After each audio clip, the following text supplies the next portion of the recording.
Good afternoon. Welcome back. It is Sunday, September 10th, 2023. We have a few birthdays and a couple of events to talk about. Of course, again, we're getting in that time of year where, especially in the older days of NASCAR, meaning like the 70s, 80s, 90s, that you only had 28 to 32 races.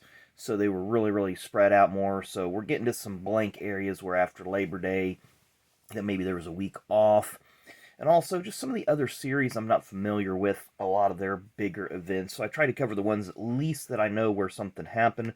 But today, on this day, we only have two really big events that I remember happening or that really stand out to me.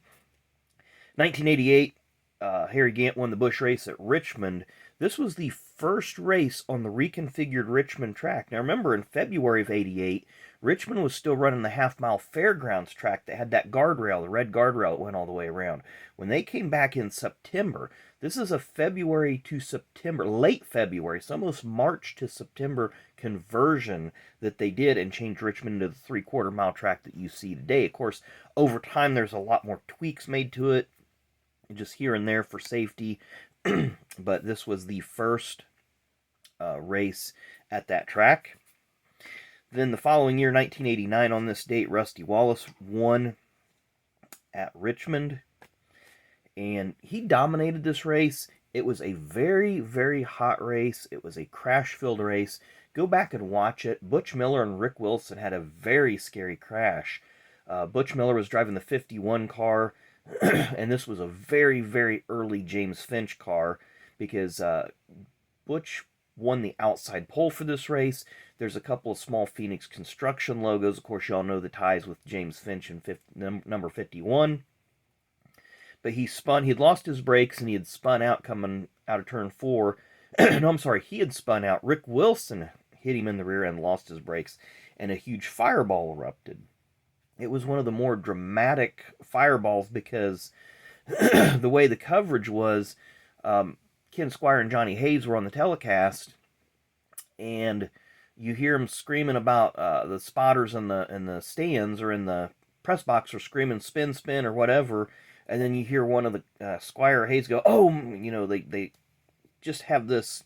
You knew it was a hard hit, and then right when the cameras pan to it, literally a quarter of a second later, all you see is a big fireball. Both drivers got out, both were okay. I do believe Rick broke his foot or his ankle in the crash, and you can tell when he's walking out of the car that he's in some pain. So we have a few birthdays today we're going to talk about. First one comes from the world of drag racing. Born on this day in 1961, and he was set to be a rising star in the NHRA in the early 90s because he came in the late 80s. And then he got some support from the Coors Light Company, but tragically had a horrible accident in England. It's Mr. Darrell Gwynn. If you know anything about this accident, it happened, I think it was in 1990, yeah, right there, 1991, that tells you about it. I'm sorry, 1990. Um, he had an exhibition run. One of the braces for his rear wing broke. He lost traction, and the car made a hard turn into the guardrail. I can't remember if it turned left or turned right. I can't remember what lane he was in. But he ended up having some serious back and neck injuries, and he ended up having to have, believe his left arm amputated right above the elbow. But he did undergo a bunch of emergency surgery, and then ended up being paralyzed from the waist down. So far for the rest of his life. He did work for the Miami Project Cure for Paralysis with their folks in the mid '90s to kind of help, try to bring awareness to paralysis and research and so forth. And then he was also heavily featured in the couple of NASCAR versus NHRA softball charity games that they had during the early '90s as well. But Darrell Gwynn is a career that could have been. I mean, he was winning races. He was making some hay and doing a lot of things back then.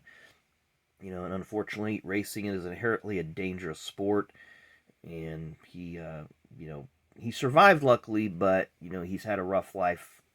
I'm sure he's thankful, but he's brought awareness and with changes that were made, has helped make drag racing safer as well. Our next driver is a journeyman driver from NASCAR, born on this day, 1934, sadly passed away in 1999. He drove his own cars for a number of years, and he also drove for Elmo Langley for many years. That would be Mr. Tommy Gale. And if we'll look at his stats here on the back, you can see oops, you can't read it if it's upside down. There you see he had nearly 250 starts, but he only had 4 top 10 finishes and 84 DNFs. Best finish there you see was 7th in the 79 Winston 500. You know, and he, like I said, he was a journeyman driver, didn't have a lot of money, but always seemed well respected amongst his peers as he, you know, never caused problems on track, never, seemed to never turn away an interview from when I've listened to some of the older MRN coverage. He was always there for Ned Jarrett or whoever was in the pits to give an interview and his assessment of what happened, even though, you know, today we don't really have what you call the independent or backmarker drivers. Yeah, you have some of the slower cars like BJ McLeod or Rick Ware Racing or whatever, but you throw those two teams out and literally every other team on the grid could win. And back in when Tommy was racing, especially in the 70s, there was about 5 cars that were going to win races. Then there was going to be the rest of the field. And he was in the back half of the rest of the field most of his career just because of lack of funding. But he did run a successful trucking company there in the greater Pittsburgh area for many, many years. And our final driver / owner, I don't know if he's in the NASCAR Hall of Fame yet. If he's not, he should be eventually because of his success with many, many drivers. But he was one half of Holman Moody, and that is the Moody part, Mr. Ralph Moody. So here we're going to show you the backs of the cards, so that way you can pause it, learn a little bit about Mr. Moody. There he is as a driver. 5 wins, 5 poles, so that's not a bad career. And then, of course, the set here has just about everybody in it, with that iconic Lafayette Ford sponsorship that would carry Freddie Lorenzen to a lot of wins. But there you see 5 wins and 47 starts, so that's a 10% winning percentage. That's not too shabby. And there's his career highlights. But that's our birthdays and events for today, so appreciate you guys hanging in there.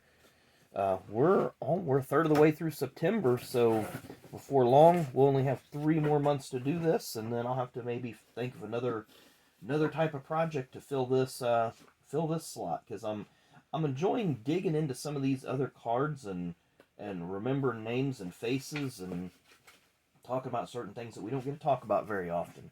But anyway, make sure you come back tomorrow morning. Tomorrow morning, guess what, is Mailbag Monday, where we'll dive into more NASCAR hero cards. So thanks again for watching, and we'll see you tomorrow.